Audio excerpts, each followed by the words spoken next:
Man, I gotta tell you, I keep thinking of this Virginia Tech win, and this kid Josh Jackson. He had a decent freshman year, right? And then sophomore now. I think he's a sophomore. 2 TD passes tonight, Carver High. 207 yards. He had one early, one late in the game. I thought McLeese had a good game. I thought their defense was incredible. They had the 2 stops inside, one inside the 1 yard line, right, at first and goal. And then what? They had another one inside the 5, didn't they? Or inside the 10, where they had first and goal. I'm talking about Florida State had the ball inside the 10 twice, and they couldn't score either time on...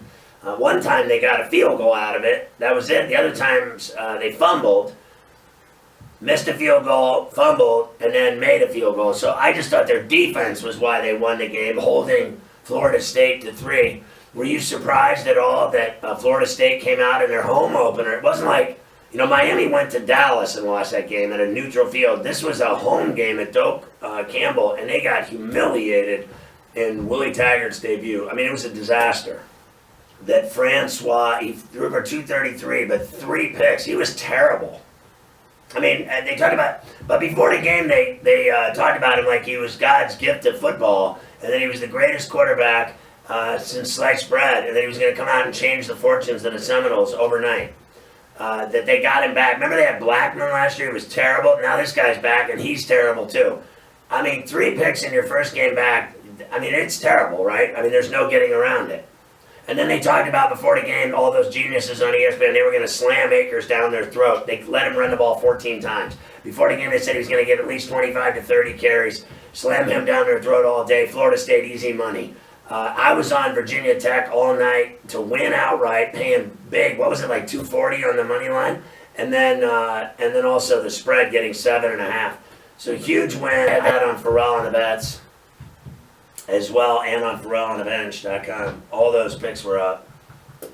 So I love that game tonight. Nice cover on the road. That's a dangerous pick, Virginia Tech, if you ask me, on the road at Tallahassee. But huge win for Fuente. And he said after the game that it wasn't too big of a stage for his Hokies. And remember, before the game as well, they were selling that they lost. They had 5 guys returning on defense, so they lost 6, right? 6 guys graduated, and that their defense was their question mark, and that was going to be their problem. That how would they ever, live up to their defensive magic that they always have in Blacksburg? That's how their defensive coordinator's been there 30 years, right? So everybody knows they play defense and they block punts and they do things like, beamer ball. But the fact of the matter is, before the game, they said that without all those guys, their defense was going to be their problem. Meanwhile, their defense is what won them the game and kicked ass and took names. Awesome. But they said before the game that they had no defense because everyone graduated, so they were finished. They had no chance in the game. I was sitting there watching these guys that they pay millions of dollars to, I just want to say, because I like watching the guys that get paid millions of dollars never get a game right. I love that.